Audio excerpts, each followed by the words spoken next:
Hello, and welcome to the Friday night edition of Animal World Live with me, Brent Leo-Smith, from a cold and windy Lowveld of South Africa.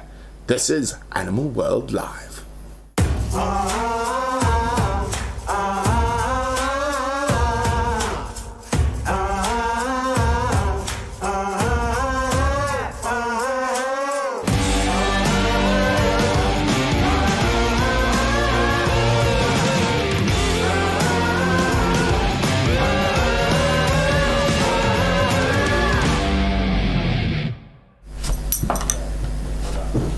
Hello and welcome. As I said, it's quite chilly today, and I just managed to make some coffee before we got going. Yum, yum, yum. Warm up the bones, so to speak. So, welcome. It's very nice to have everyone here with us, and for some reason, Wium, I don't have chat. It's not coming up. Let me try that again. There we go. Now my chat's up. Okay, hello. Let's see who's here. Hello, Lisa. Hello Bob, hello Scotty, hello Marcy, always great to have you guys here. Patty, Dax, MGN, who's chuckling, Shamsung. Shamsung, Luanga National Park is definitely closer to Kinshasa than I am right now. Well, you're very much definitely closer to Gabon than I am, but from Kinshasa it is on the other side of the other Congo. So, of course, for those who don't know, there's the Democratic Republic of Congo, where the capital is Kinshasa. There is also the ROC, the Republic of Congo, where the capital is Brazzaville. And it's one of the only places in the world where capital cities are literally on the opposite banks of a river to each other. And Gabon is to the north of that. Oh, hello. Let's see who else we've got with us. Oh, so many questions and comments. Hello, Brent, from another Brent. Nice to see you here, Brent. Brent is in Saskatchewan. I hope I'm saying that right, in Canada. So we've got people from all over the world. Isn't that absolutely exciting? Now, of course, the focus of today's Animal World Live is going to be Gabon. And if you say it properly, actually I'm a bit silly there. It's Gabon is the proper pronunciation. And it is a small country in the center of Africa, literally in the center of Africa, because the equator runs through it. But before we get on to all things Gabonese, we're going to go through some of our little highlight clips from the live bush cams.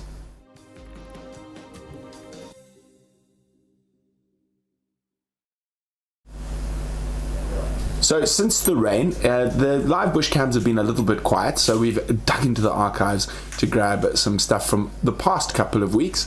The only really nice clip that we've got since Wednesday, when was the last episode of Animal World Live, was, of course, one of my favourite nocturnal creatures, the African civet. And this was back at home in Hoedspruit. So coming to check out the little pan. Hoedspruit's had less rain than we have, and it was not one but two civets that came to visit, and very, very exciting and nice to see them around. It's always great to have wildlife so close. Now, one of the most fascinating creatures to spend a lot of time watching is the Chacma baboon, and they get up to all sorts of nonsense, and SAST seems to be a favourite hangout of theirs. And as we saw on Wednesday, they like to chase the other animals away. So I'm just going to have a sip of my coffee. But here we've almost got a little creche. Most of the guys there are juveniles, and you can see lots of nonsense going on. Now, I want you to take focus on the little guy sitting on the branch. And he's going to go up and down and around. Now, baboons are generally quite nervous of water, particularly big bodies of water, like most animals, because of crocodiles. But in a small little pan like this, we've noticed that baboons, and even a different pan closer to the house here, the vervet monkeys, when it gets hot, tend to like to have a spa day. And so they actually go and jump into the water and swim around in it, which is something that I haven't seen too often. So, as I said, we're just going to take attention to the little one who's on the branch. Oh, I don't know what's going on here. Charles, do I have to come inside with my stick?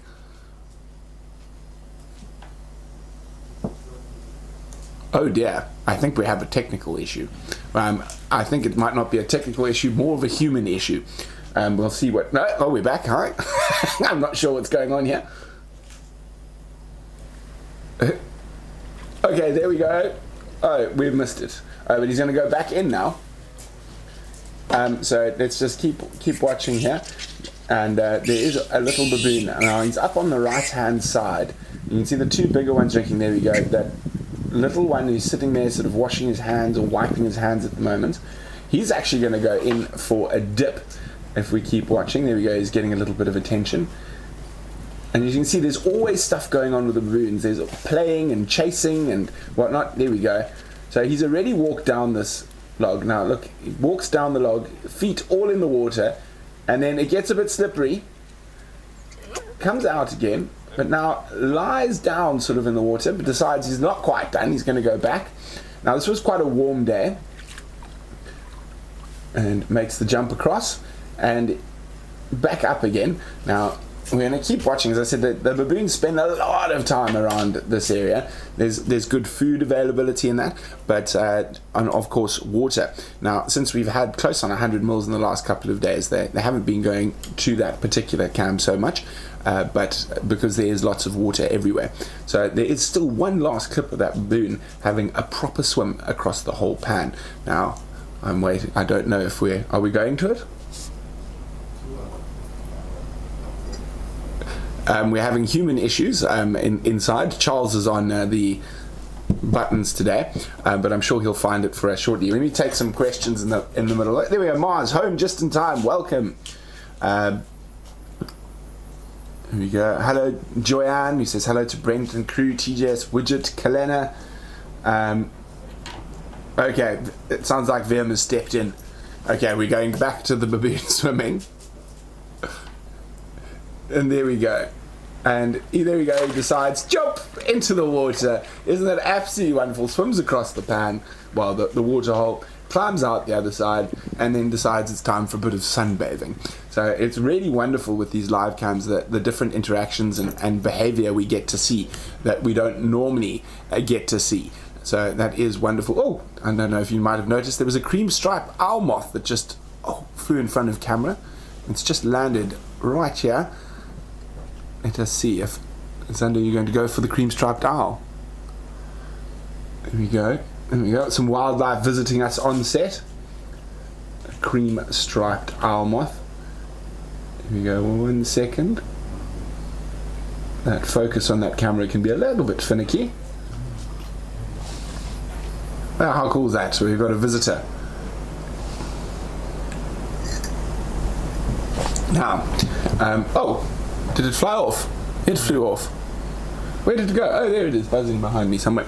Okay, so of course, one of the other animals we see quite frequently, and you do see them on drive, but very seldom are they dead still, and that is of course the Grimm's or grey bush duiker. And we get them quite often at the critter cam, and here we have a nice adult male as well as a female. Now they do tend to live in quite small territories, but isn't that absolutely beautiful to see them up close and personal. Now if you look very carefully on that male's face, you'll see there's a very dark sort of gash below his eye, and that is quite important. That is his pre-orbital gland, and that's how he scent marks and discerns that this is his territory. And here comes his girlfriend. Now it looks like she's got a single horn, however the female duikers have a nice little tuft of hair that pops up in the middle, so you can see that that's actually just a tuft of hair, not a horn at all.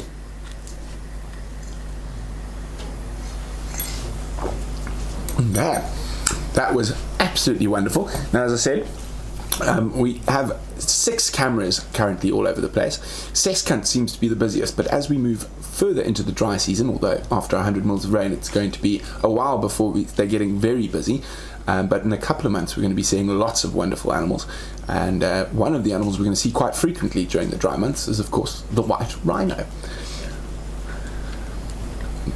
Now we have an undisclosed number of rhino on this reserve, and as you can see they have been dehorned, and the horns have started to grow back, so in that they will be dehorned again.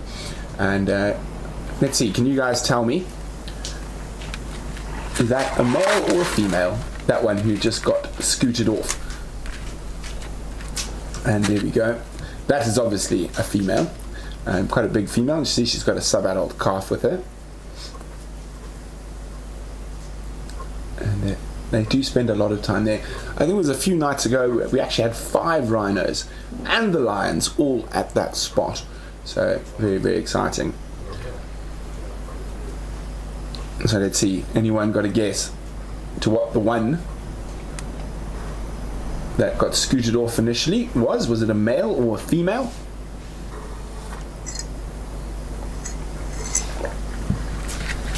There we go. So that's the one on the right now. And you can see there's the little one. Mom is on the left now. We've jumped around a bit. So Mom is the big one on the left. And we want to know what the one on the right is.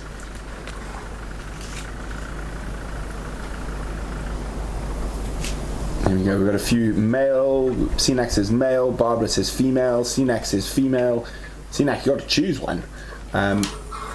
Michael, yes, all the rhinos do have ID numbers that they are identified by. Some of them have nicknames as well. So that particular female there is, if I remember, No Hope is her name. And that was because they thought she wasn't the best at raising babies. But since they nicknamed her No Hope after she did lose one calf, she has been an excellent mother since. So Kathy, yes, the horns do grow back. So they are dehorned probably about every 18 months to 2 years, depending on the growth rate. And the growth rate on rhino horns can depend on external circumstances like food availability, water availability. What are you pointing at, Zander? Oh, gerbil rat thing ran. A gerbil rat thing ran past. Yeah. Probably a bushfart gerbil. Tom, yes. So at the base of the rhino's horn, there are a bunch of nerves and stuff, and also the growing point. So when you dehorn them, you have to cut above. So if you take your fingernails, for example, if you tried to cut in there where the growing point is, it would be incredibly painful and you would spurt blood everywhere. But if you cut along the edges, it's fine. There's no nerves or growing points in there. So that rhino, I asked you whether it was a male or female. It was a young male. Now you need to look between their legs to see whether it's a male or female. So they do not have external testes, which makes it a little bit difficult. So the males have a long flap almost between their legs, and that's how you tell. Jordan Wallace, pansexual, gender fluid, millennial rhino. I don't think they've caught up with that quite yet, Jordan. Now, I'm just having a look. We've got another clip of something that we don't see too often, and that is of owls having a drink.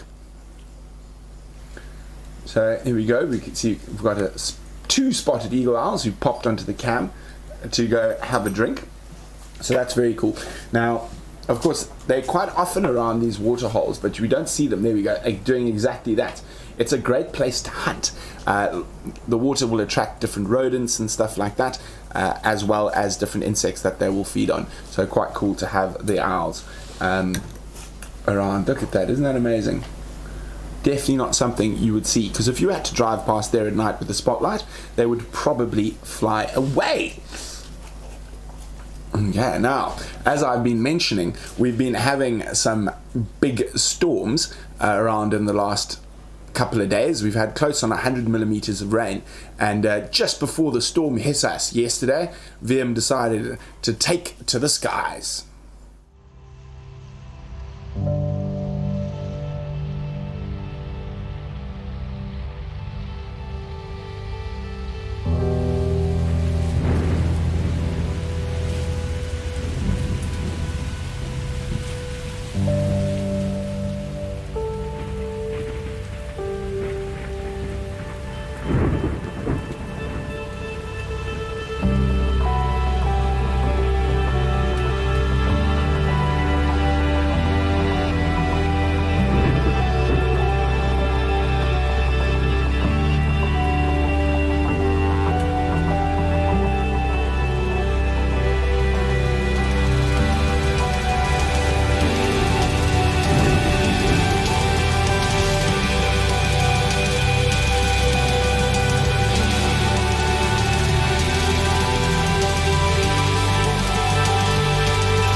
And by magic, I have Casey Bennett next to me. Yeah.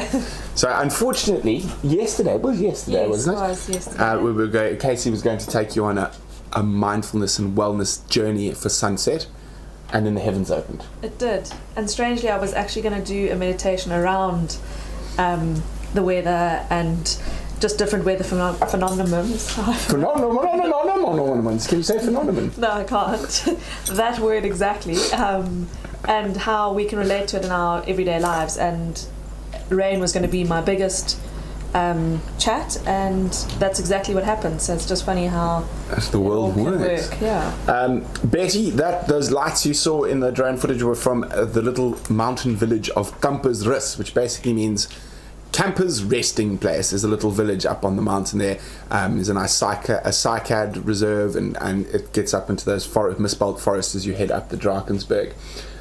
Pretty little town. It is a very pretty little town. There's some very strange people, as you tend to find in remote mountain towns. I grew up in a mountain town. Casey wants to move to Campersrus as well. In a heartbeat. Okay, let's see what other questions we have here. Scotty, is it unusual to have this much rain at the end of summer? Do you want to take that one, Case? Yeah, it's not unusual, but it isn't common either. So it's a bit of a catch-22 there. Yeah. But yeah, I would say more unusual than not. So what happens quite often is, not exactly, but most weather cycles in this part of Africa work in about 7-year cycles, and we're coming out of a very dry 7-year cycle. So in theory, now as I said, we can't be exact with the weather. In theory, the next 7 years should be relatively wet. So we can expect possibly a bit more late and early rain in the in the wet season. But again, one should never predict the weather, because that's one way to make yourself look like a fool. And for me, I think, like I was going to say with the weather, it was definitely whether this rain that came, these late rains, ties in so perfectly with what's going on with the coronavirus at the moment. After the rain, it just brings new growth and new life. And I feel that with this coronavirus, it's the world's way of just cleansing and flushing our train of thoughts, our patterns. Sorry, I'm looking at Chloe at the door. Yes. And getting sidetracked. Is the Jack Russell's looking at us? Why are you guys outside? Yes. Why would you play with me? Exie always says I'm a bit like a squirrel, so there you go. Okay, so Alaramore, it's not quite time to build an ark yet. Well, Jordan Wallace has definitely been to Hoedspruit. I'd go as far as to say I miss the mountains as much as Sleepers Pizza. There we go. Yeah, so Sleepers is a pizza restaurant in town. And what else we got here? Sleepers Pizza. We're missing the Sleepers Pizzas too. Yes, we do. They are very good, especially if you've been out. Often, the only time we really have Sleepers Pizzas is when we've been out filming late. And we're too lazy to cook when we get home. So on our way from Leadwood, we phone, we order a Sleepers Pizza as we sort of an end game drive and pick it up as on our way through. Okay, let's have a look. I saw. Yes, Scotty, it's going to be good for the animals. Late rain is good. Hopefully, it'll keep the grass going, particularly for the large browsers, large grazers like Rhino, and the bulk grazers like Rhino and Zebra. Okay, now Casey, we're going to redo your meditation and mindfulness session. Yes. So when again? Sunday at 5 o'clock, I believe. Is that correct? That is correct. Yes. Sunday evening, so 5 o'clock. We're going to hope for some clear skies and brilliant sunsets. Beautiful sunset. And not rain. Although rain is good. It can rain afterwards. Yeah. It can rain once we're safely inside and warm. Yeah. After many years of being out in the bush and filming out in the bush, I really don't like getting wet anymore when on game drive. I absolutely despise it. I don't think there's any ranger or guide that likes getting wet. And it's always a toss-up when you do take guests out.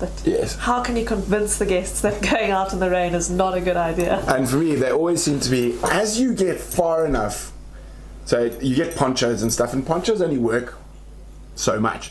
And for me, the guests always seem to wait till you're now far enough to be far to decide they're cold and wet and want to go home. And then you just sort of put your foot down, and everyone just little blue shivering and creatures. The rain stings. Exactly. And of course all the guests just go. Yes, and you've got to try. And you've got to try drive, and you're trying to look through just sunglasses so you don't get water in your eye. But yeah, no. But some of the best memories Oh, I don't know if I'd go best Some of the memories. best memories. We had in the Mara. Oh, yeah. Actually, yeah, we must actually find our cell phone footage. Xander and I had... See?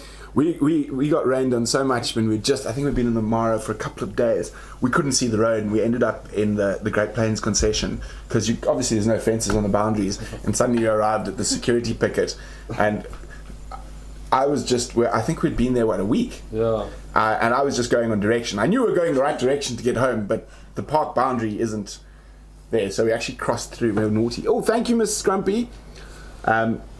We got lots of people excited for Sunday. Marcy, I've never been to the bush, but I don't like getting wet either. Let me go see what else. Scotty, yoga in the bush would be great. Yoga in the bush is great. There we go.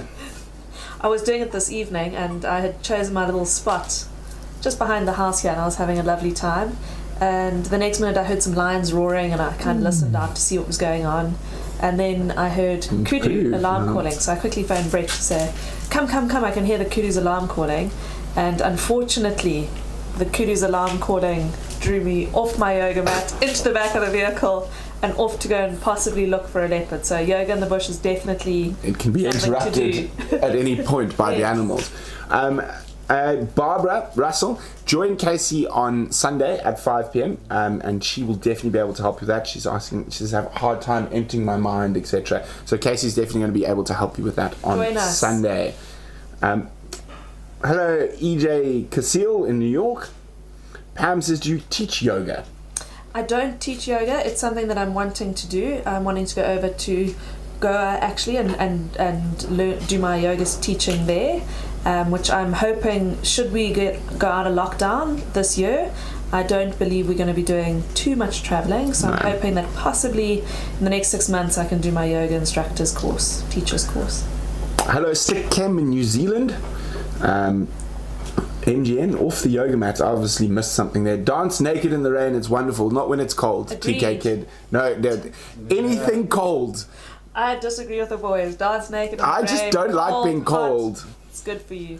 It's horrible to be cold. I'm very much a warm weather person. I always find this is always an argument I have. Cold, you can get warm. If you're too hot, it's so hard to get cool. I know. So I'm much more for the cool to get warm. I can deal with the heat and the humidity. That doesn't bother me. But cold, I just never seem to be able to deal with. Okay, well, thanks so much, Case. No, it's been great having you. Yes. And I think we're going to pop across to our news. And our news is going to be a bit different this week.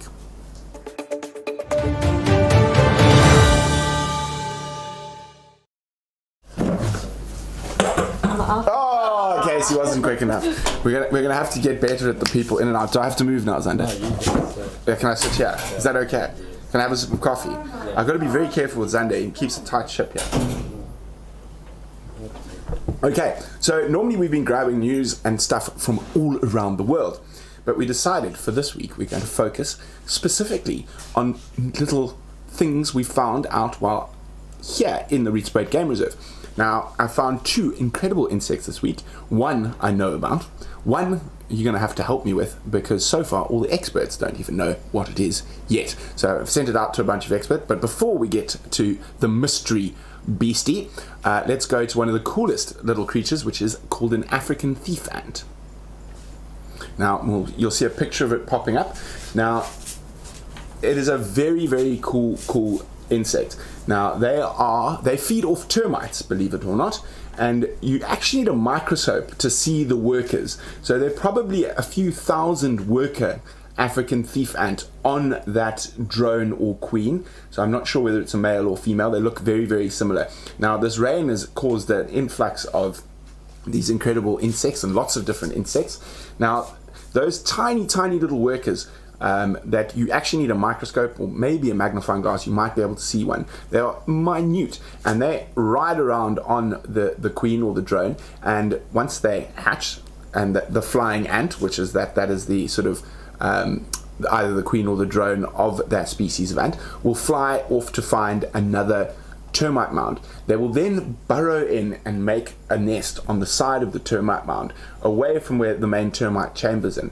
And the reason they're called an African thief ant is that the workers are so minute, they can go into the termite mound and steal the termites' larvae and eggs to eat without the termite soldiers even noticing them. So they just, hundreds of them will walk underneath the termites and go grab an egg and then off for dinner. So absolutely amazing, and not something you see that often. So of course most of their lives are subterranean on the edges of the termite mounds. So I always get very excited when I see an African thief ant. And I've actually I haven't seen one in a few years. I think the last one I saw was on Juma. So I think this late rain has caused an explosion of insects, so hopefully we'll find some more ones. Now, on to the mystery beast. This is the biggest fly I have seen in the lowveld of South Africa. I've seen bigger flies in other parts of Africa, but it is absolutely massive. Now, I've brought my GoPro along for size once we get there, so Wium's actually done a little video on it. I mean, look at that thing. It is an absolute monster, and you'll see just now for size references how big this thing actually is.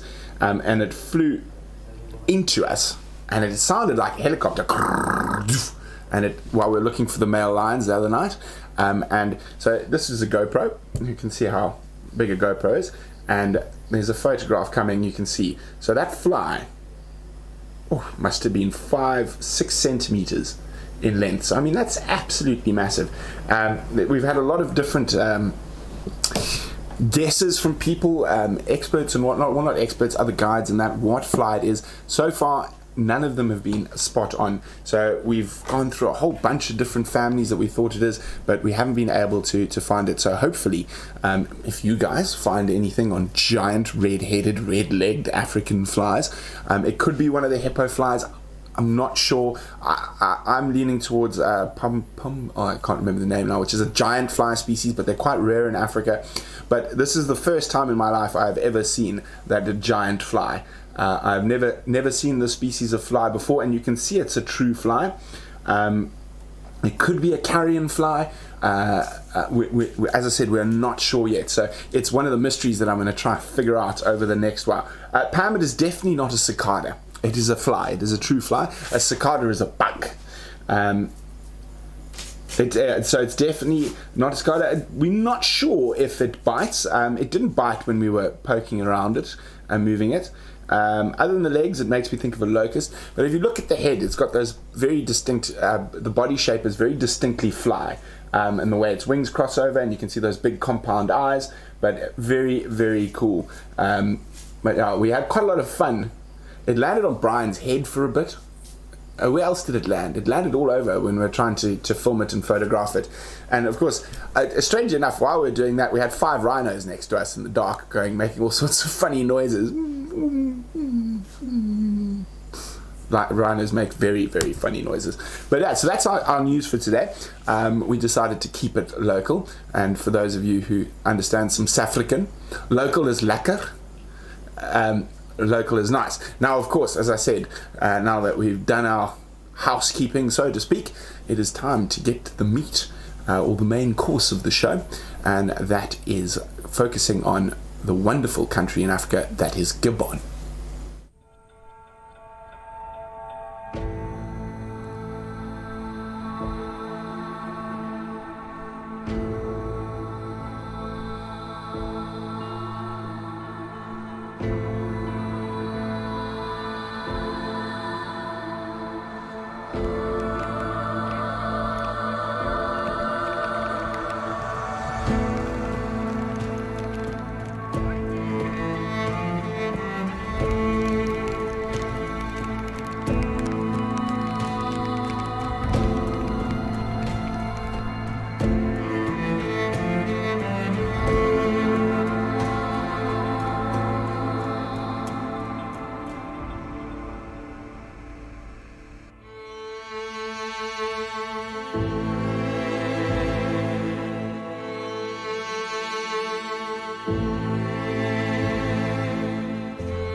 So wasn't that incredible? That was just a little snippet of my life in Gabon.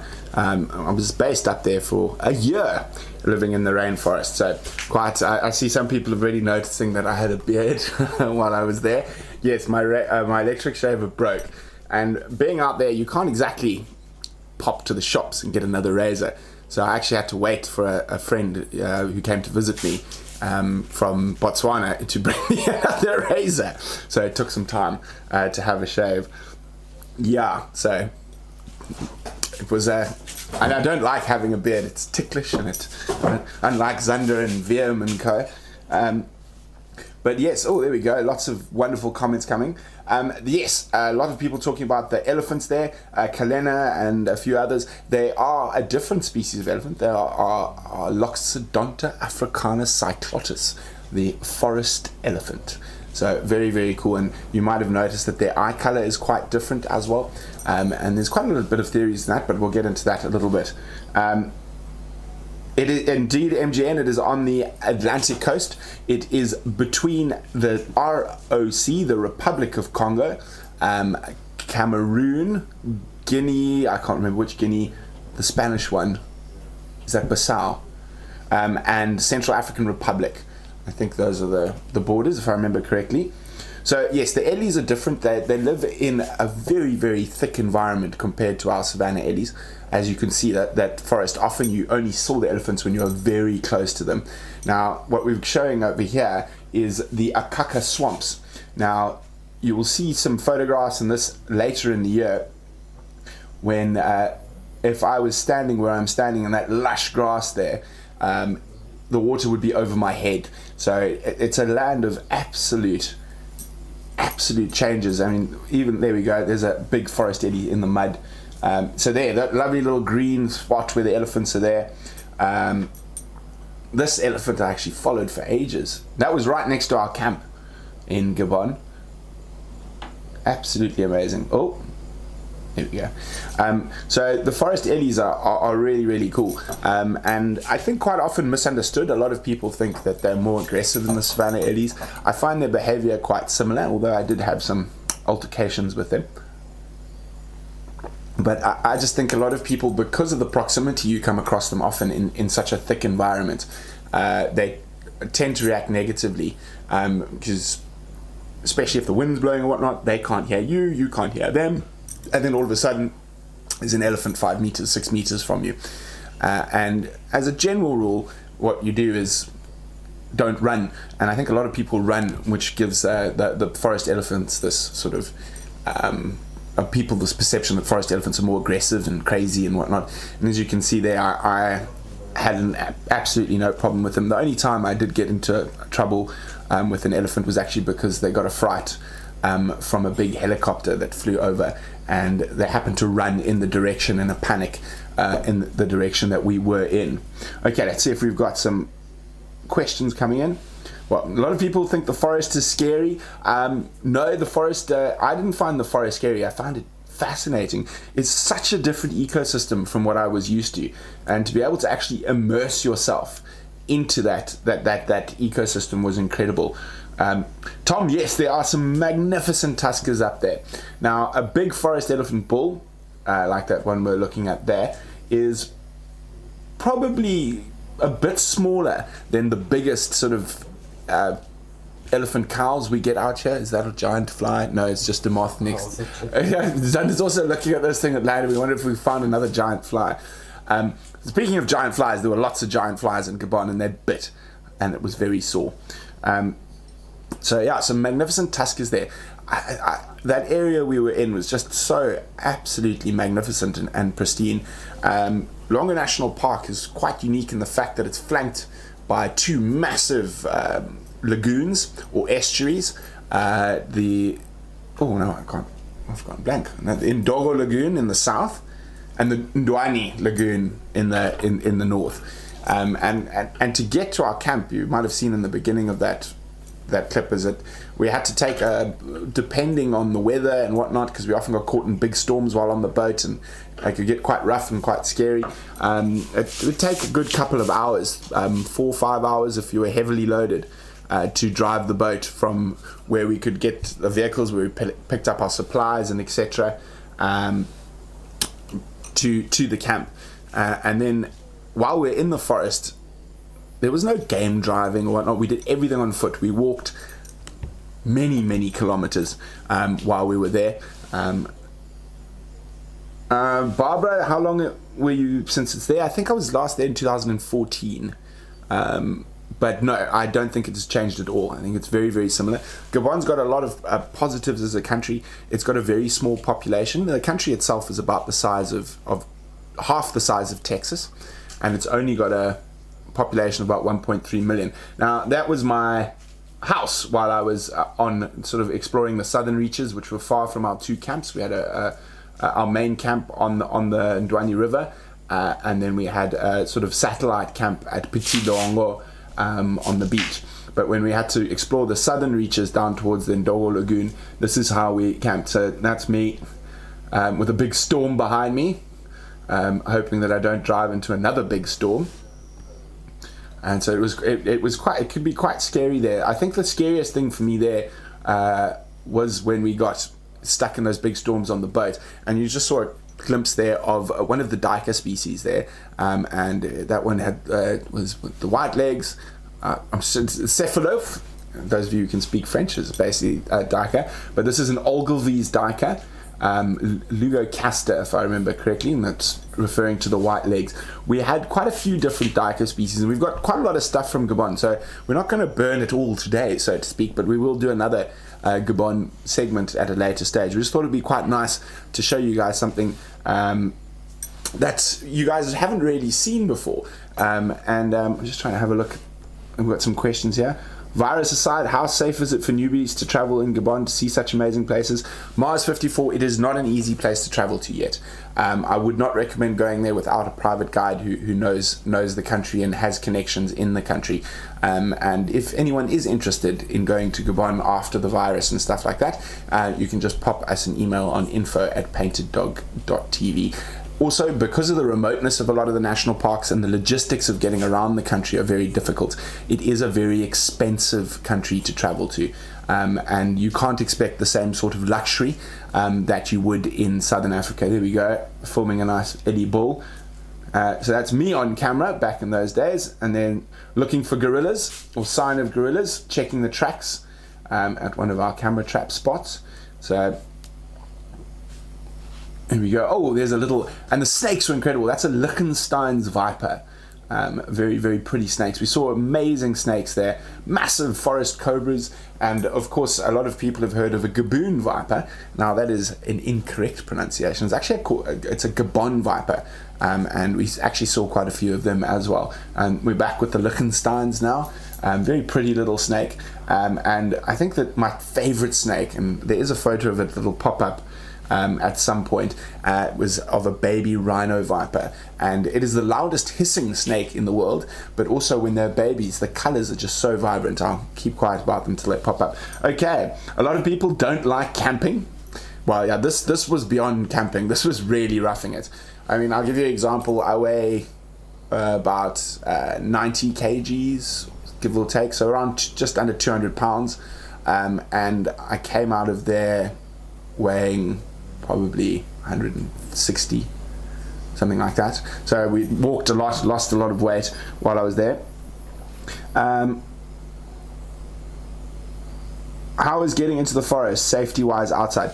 Gabon is a very safe country. It is very politically stable, so in terms of all that normal stuff, which is one of the big problems in a lot of those parts of Africa where the politics and that can be quite difficult, Gabon is great and safe. There's one of my favorite critters, red river hogs, enjoying a mud bath in one of the little open savannas close to the beach, and you can see they are absolutely amazing creatures, these piggies. The biggest group I saw of them was over 100. Now that's on the beach. That last photo there, that was of rock pratincoles, or grey pratincoles, sorry, not rock pratincoles, grey pratincoles, flying. They used to gather en masse, thousands upon thousands, on the beach during certain times of the year.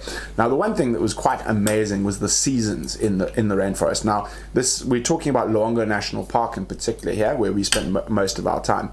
So you saw those lovely lush green lawns with the Ellies and me filming there. Now that is the dry season. So for about 6 months of the year it doesn't rain, but you also don't see the sun. It's very seldom you'll have a clear day. There's a low, thick cloud base that sits over you all the time. And the elephants will move through to that area called the Akaka swamps to graze on this incredible sort of verdant lawn. And I think my record was over 200 elephants in the very short area around camp on those open areas. Then the rain starts to fall, and of course this is a rain forest, and when the rain falls it truly falls, and that grass that you saw there suddenly is 2 or 3 meters underwater, and the elephants then move down to the beach. So there we go, that's standing out in the grass. The elephants come out to graze out of the thick forest, and then they move down towards the coast during the wet season, and there's a couple of reasons for that. One of them is that the manilkara trees start to fruit, and it's amazing. They go for the fruits are tiny, they're minuscule, but the elephants will sit there siphoning it up. It also brings gorillas and chimpanzees down to the beach, so really, really incredible. There we go, there's an elephant under a guinea palm. I must call it the Brassus palm, that's wrong. So you can see how big those palms are. So elephant on the beach. They also feed off those palm trees. Quite a lot of questions asking about predators. Yes, big cats. We had leopards, which we saw on the camera traps more frequently. I saw about 5 or 6 times while I was walking. Golden cat, honey badger, and actually mineralistic honey badgers occur in that area. What else? What other predators? Lots of different mongooses. I'm trying to remember the name of it now. Is it Jackson's? No, Jackson's is the one from Kenya. Looks very similar to Jackson's, but an incredibly big mongoose, bigger than a white-tailed mongoose, but with strange coloration. So white, completely white body with black legs. So sorry, I've got a really itchy nose. Let me just have a look.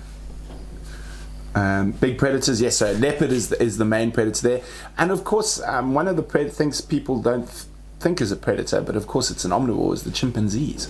So they hunt other monkey species, the colobus. They can hunt colobus, mangabees.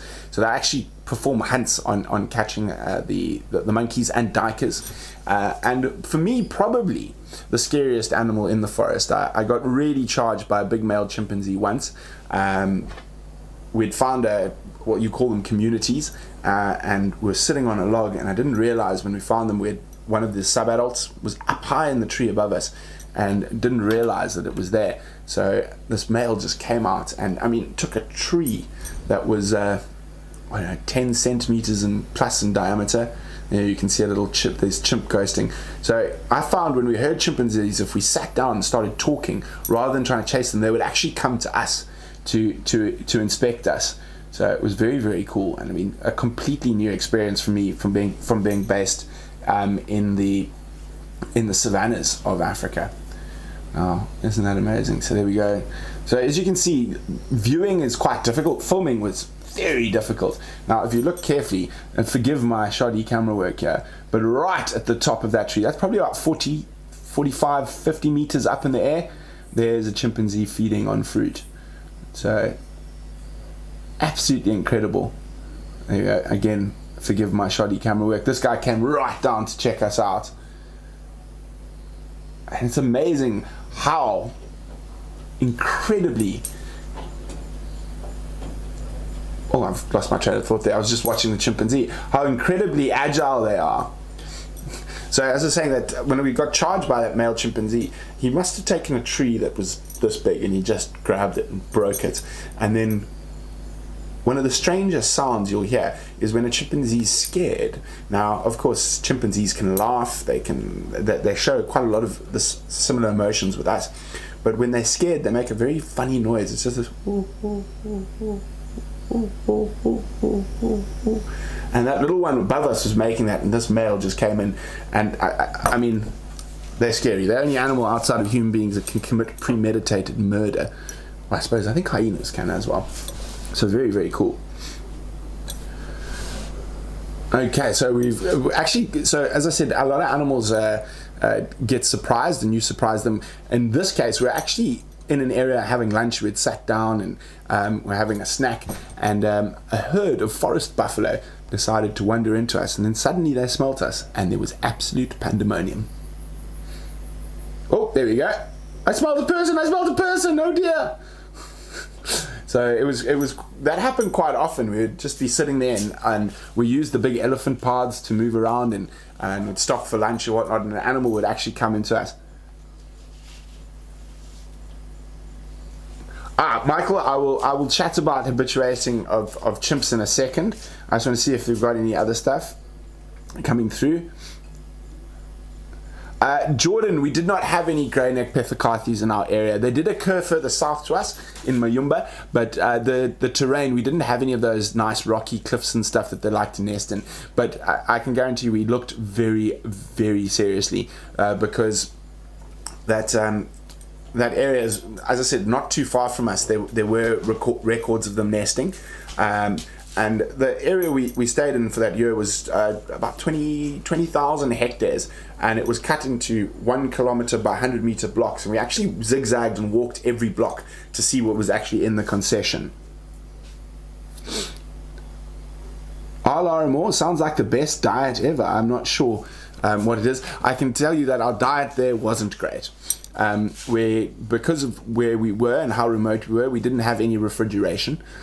So almost everything we ate came out of tins. We had to take vitamin C tablets and other tablets, so we didn't get scurvy. Can you believe we were worried about getting scurvy in the modern era? And probably one of the most difficult things out there, and it's not something you would really consider, is not seeing the sun. So even though it could be as I said, it's for 6 months it's cloudy, and then the rainy season you actually get brilliant sunlight in between. But because you're in the forest and that canopy is so closed, you don't actually see the sun for months at a time. RMO, exactly. River hogs that do have the cutest ear tassels. And then I see Jordan Wallace, do you get manatees there? Yes, West African manatees. I didn't manage to get photos or whatnot. There's the red river hog with his wonderful tassels. Now, they're actually a fascinating species. They build nests. A mammal that is a pig that builds a nest. And they even build fake nests. So they'll actually go and chop a whole bunch of different little sort of bushes and branches, and they will build this massive nest, probably 3 or 4 meters across, and the female will give birth. But she'll have multiple nests, and some of them are sort of fakes, and of course the leopards love them. So very, very interesting, the red river hogs. And to see groups of 100, the sounds they made in that forest, this is they sound like a bunch of people burping constantly. So it was absolutely fascinating. There we go. My dad said Gabon is one of the last strongholds for the West African manatee. On that 3-4 hour boat trip between the park headquarters and our camp at Ndwani, I would say on average, especially in the dry season, you would see 15 manatees once you got into the river. During the wet season, when there was more water, we saw less. But yeah, so we did see manatees quite regularly, but again, not very good views. Normally you would just see them come up for air with the whiskers sticking out. I saw someone asked, Barbara, would I guide a safari to that area in the future? Most definitely. As I said, we had planned to do a trip up there at some point, but yes, fortunately, you've still got good connections up there, so I would definitely guide safaris to Gabon, and particularly to Luongo. It's such a special place.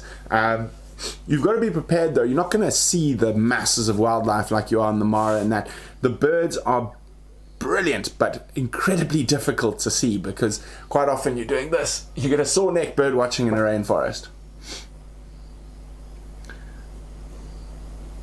Jordan, yes, Kevin is my dad, and he does quite a bit of work in Gabon as well. Well, Barbara, Gabon's a great place to go if you're worried about the Congo politics and stuff. As I said, Gabon is a very stable. Now, there's decent accommodation. You're not going to get the sort of Singita, Londolozi, Chitwa type accommodation, but comfortable, clean, food's good. I just say it is all that part of Africa is quite an expensive place to be. There we go, as Dad says. Also, you can do whale watching. The humpback whales there. Also, the most endangered dolphin species in the world we saw quite regularly there, the Atlantic humpback dolphin, and it was we saw them quite regularly from the beach. Anna, we'll forgive you for being late.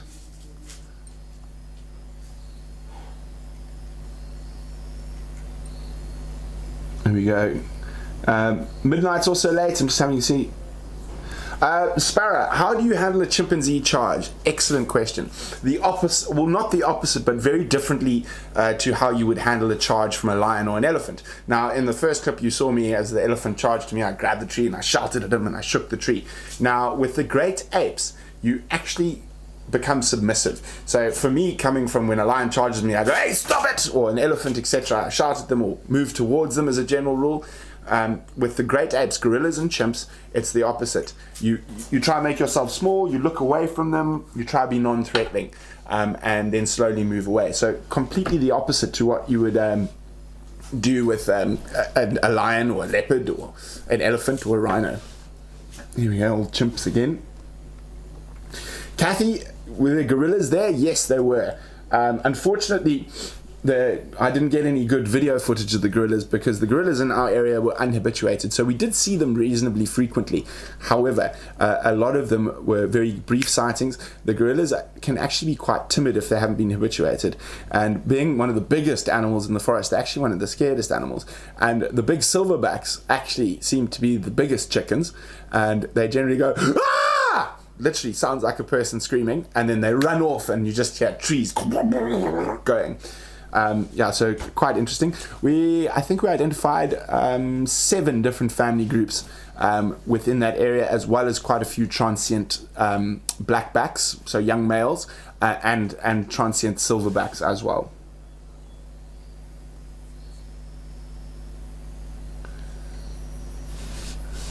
Yes, TD Kid 1, we did have to take vitamin D and vitamin C supplements because of the lack of sun we saw.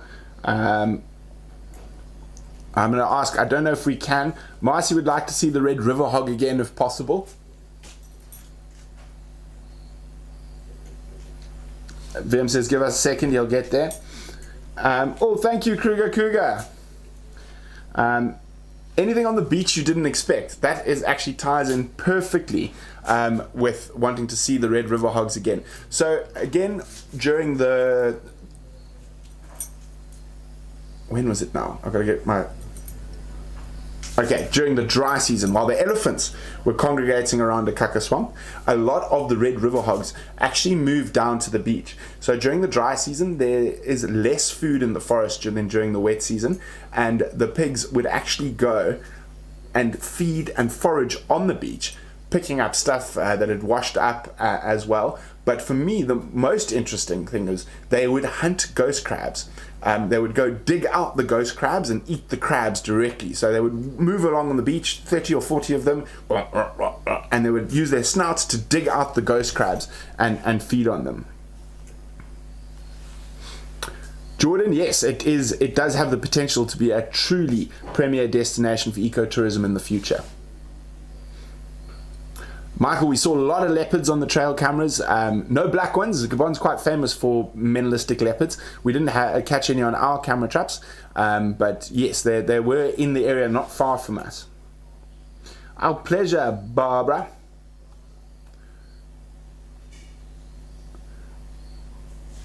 There we go. Madash 64. Brent, are the forest elephant's eyes bigger because of the darker light conditions in which they live? I would say yes, and they're also lighter. The color of the eye is almost golden, so it's very, very pretty. But I would say savanna elephants have excellent vision, whereas forest elephants don't rely on their vision that much, just purely because of where they are. Marcy, the location name is Loongo National Park. So Laongo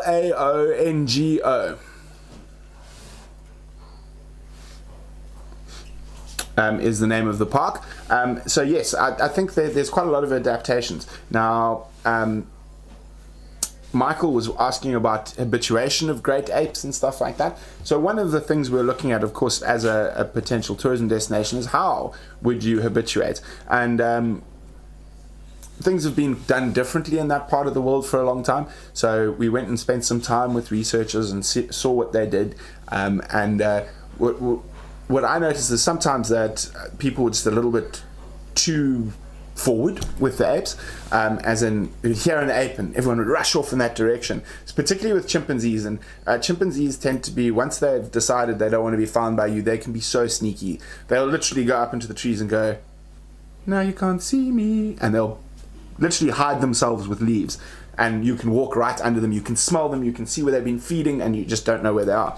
So what I found worked very well, and we had an amazingly big community around Petit Luongo, where our satellite beach camp was, about 100 or so in that community we estimated, is that when we heard them, we would get close enough, so maybe 100 meters, 50 meters away, and of course in the forest that can be quite a distance. Then I'd just sit down and start sort of humming or going or talking to whoever I was with, and we actually noticed that their innate curiosity would bring them to you, so they would actually come to us, so we didn't have to. So there's one peeking at us through the trees. They would actually come to us, and we found that was the best way to view chimpanzees. Now these chimpanzees were completely unhabituated. This area hadn't had people in it for a very long time, so that would made it absolutely fascinating. Okay, we see we've got some. Bob, haven't heard of ghost crabs before. You might call them something different. I'm pretty sure they'd be in the US as well. Those very sort of light colored crabs, they're generally more nocturnal, but you'll find them running along the edge of the sort of water line. Now, of course, there was lots of palm nut vultures. And lots of good birds there. Now, I've lost. Dad's made me lose my train of thought talking about palm nut vultures. Pterodactyl, do the animals interact with each other much other than for food? Not really that we saw, but of course in a forest quite a lot of that stuff's difficult. The monkeys, however, did. They used to move in mixed monkey groups, so you could have multiple species of monkey all moving together. And quite interestingly, a lot of those monkey species, thank you Velma, were feeding on different things. So one of my favorite monkeys I saw there, which was actually one of the monkeys we saw the least, one of the rarest, was the black colobus. Colobus satanus, quite a scary looking monkey, and of course the colobus actually eat leaves, whereas your mangabees and other species will normally eat fruit and sometimes insects. So I mean, we generally in your normal mixed monkey groups, the red-capped mangabees tended to keep to themselves, and I'm hoping we're going to get a picture of the mangabee and the mangroves pop up just now. I'll keep an eye for it. But you had your grey-capped mangabees, crowned monkeys, patty-nosed monkeys, often all feeding and moving together, and of course the more eyes there is, the better it was to spot different predators. Now one of the big predators of a lot of the primates in that area was of course crowned eagles that thrive in that type of environment.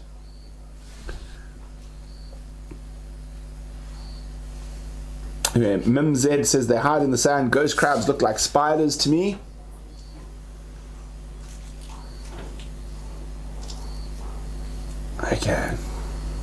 Okay, so I'm just waiting. I'm going to have a look, see what picture comes up next. We're going to have a quick look. I'm hoping that one of the... let's have a look. What's coming, Charles? Can you give me a warning? So there's that wonderful verdant green lush that was a big sort of grassland where all the elephants were feeding in the height of the wet season. So isn't that absolutely magnificent? Now... It's amazing how quickly it changes. I mean, and it's not uncommon to have a meter of rainfall in a day. And one of the scariest things in the forest is when you are stuck in a rainstorm. So the whole forest is still on Kalahari sands. So the Kalahari desert sands extend all the way into the Congo Basin forest. And you've got these trees that are well over 100 foot high, but they all have very shallow root systems. So one of the most important things to know if you are ever in a rainforest, or particularly the Congo Basin rainforests, and it starts raining very hard, you need to get to an area with the smallest trees possible, because those trees fall and you cannot believe the size of the trees that just go. And when you're sleeping at night, also you got to choose your areas where you sleep quite carefully if you're out in the forest. That's why often we try to sleep on the beach to make sure trees didn't fall on us. But the sound was incredible. Can you imagine? There's no sound of cars and boats and people when you're in the middle of that forest, and then all of a sudden there's just this massive forest giant that just collapses in it, and it sort of, I mean, it sounds like an earthquake or like a skyscraper coming down. Now, it wasn't that hot. It wasn't that hot there, so it was very humid, however. So the average temperature was around 30 degrees C, which I think is about 90 Fahrenheit, somewhere around there, maybe even a bit less. But the humidity on average was between 80 and 100% for most of the year. So it was very, very humid, but not really hot like you get.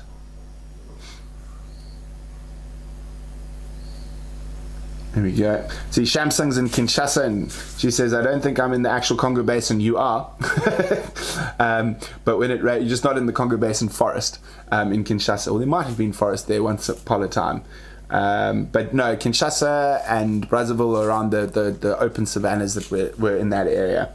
But yes, yeah, so very, very, very much it just absolutely dumps down.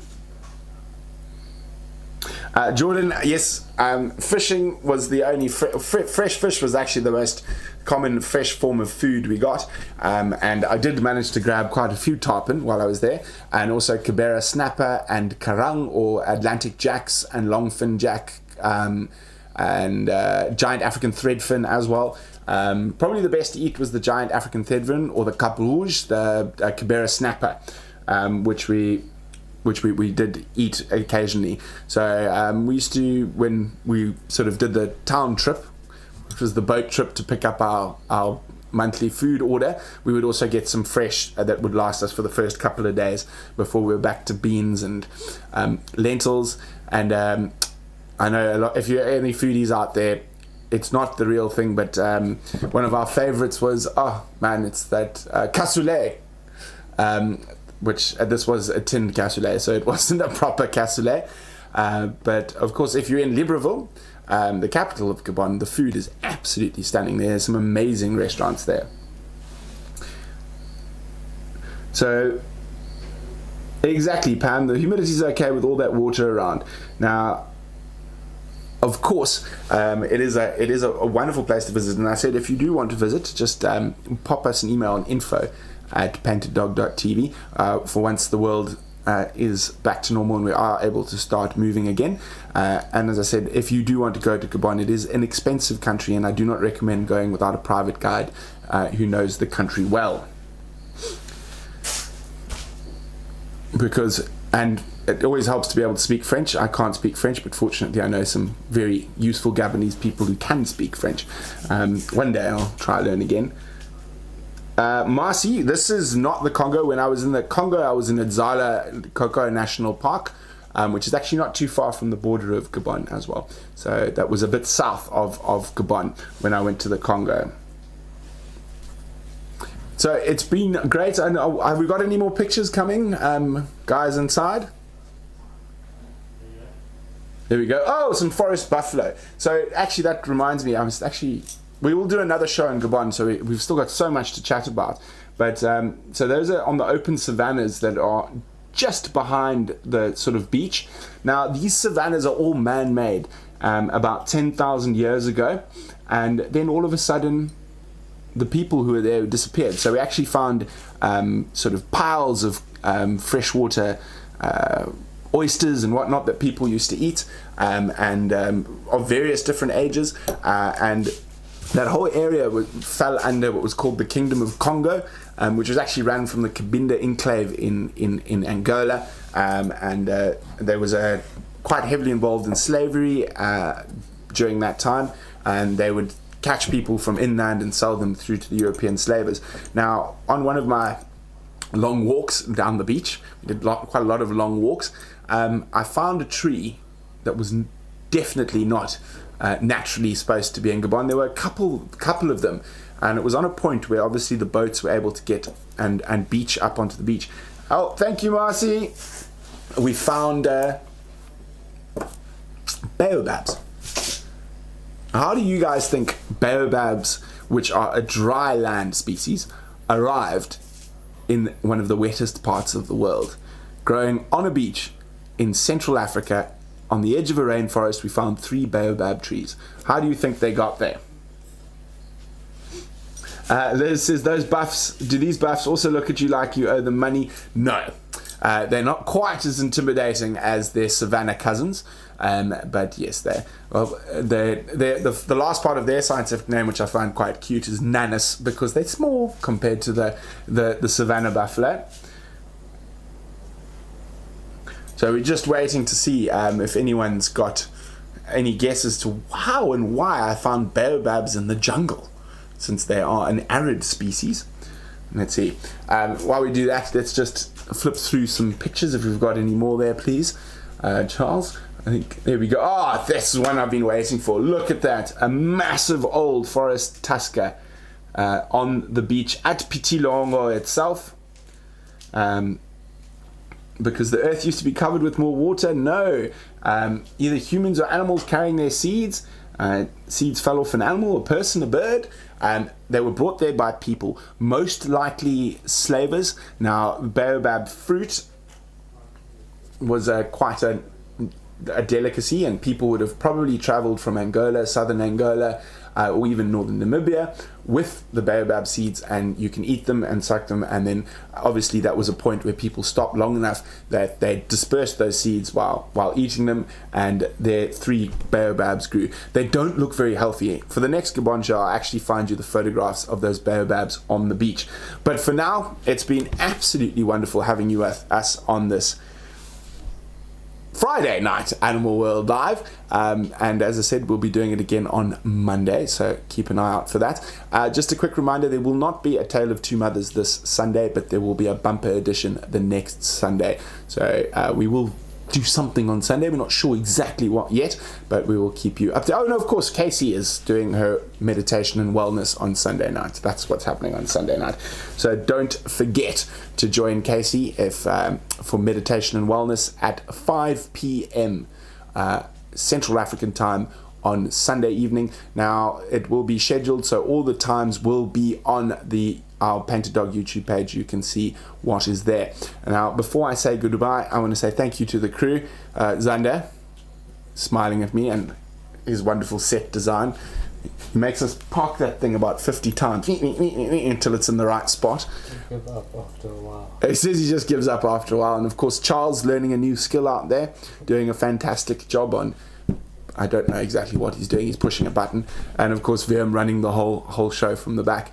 And Brian cooking dinner, I think, tonight. So it's been great. And a few thank yous. I mean, thank you again to all our patrons and our Super Chat supporters. We really appreciate all your donations and support. It makes it possible to do what we do every day out here in the African bush. And we look forward to sending... What did you see? What did you hear?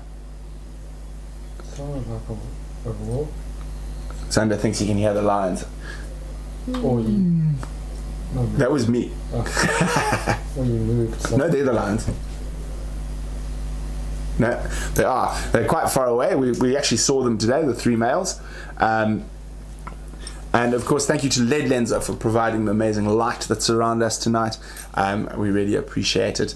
And to the Steinberg family and to our as I said, the Super Chat patrons. Please, even if you aren't able to contribute financially, just like, share, and subscribe. We are absolutely privileged to be able to do this every day out here in the African bush, and it wouldn't be possible without all of you. So to say goodbye, we've got a special little treat, and it is a month of one of our live cameras on a time lapse looking at the majestic Drakensberg and the sunsets.